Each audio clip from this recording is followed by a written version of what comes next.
புதிய கண்டுபிடிப்புகளுக்கு தமிழ்நாடு அரசு அதிக முக்கியத்துவம் கொடுத்து வருவதாக அமைச்சர் தாமு அன்பரசன் தெரிவித்துள்ளார்.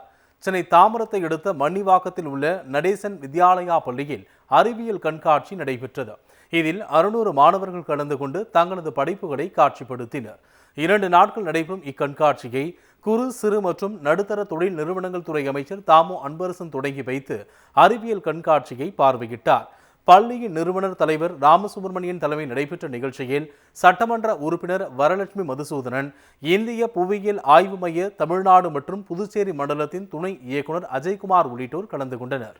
நிகழ்ச்சிக்கு பின்னர் பேசிய அமைச்சர் தாமு அன்பரசன், புதிய கண்டுபிடிப்புகளுக்கு தமிழ்நாடு அரசு அதிக முக்கியத்துவம் கொடுத்து வருவதாகவும், மாணவர்களின் கண்டுபிடிப்புகளை அங்கீகரித்து இதுவரை 7 கோடி ரூபாய் வரை நிதி ஒதுக்கீடு செய்யப்பட்டுள்ளதாகவும் தெரிவித்தார்.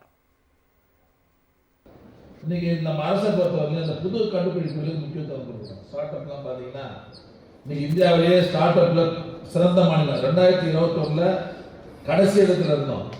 போன வருஷத்துல 3வது இடத்துல இருந்தோம். இந்த ஸ்டார்ட் அப்ல இந்தியாவிலேயே ஃபர்ஸ்ட் இருக்கிறது நம்ம தமிழ்நாடு தான். இன்னைக்கு தொழில், அதாவது பள்ளிக்கூடங்களிலேயே கல்லூரிகளில் படிக்கிற மாணவ செல்வங்களுக்கு தொழில் முனைவர்கள் பயிற்சியை தருகிற அரசு நம்முடைய அரசு. இதுவரை 8 லட்சத்துக்கும் மேற்பட்ட மாணவ செல்வங்களுக்கு தொழில் முனைவர் பயிற்சி அளித்திருக்கிறோம் என்பதை நான் தெரிவித்திருக்கிறேன். 8,98,812 மாணவர்களுக்கு தொழில் பயிற்சி அளித்திருக்கிறோம். இதில் கடந்த 3 வருஷத்தில் மட்டும் 266 புதிய கண்டுபிடிப்பாளர்களுக்கு 7,39,00,000 ரூபாய் நிதி ஒதுக்கி தந்திருக்கிறோம்.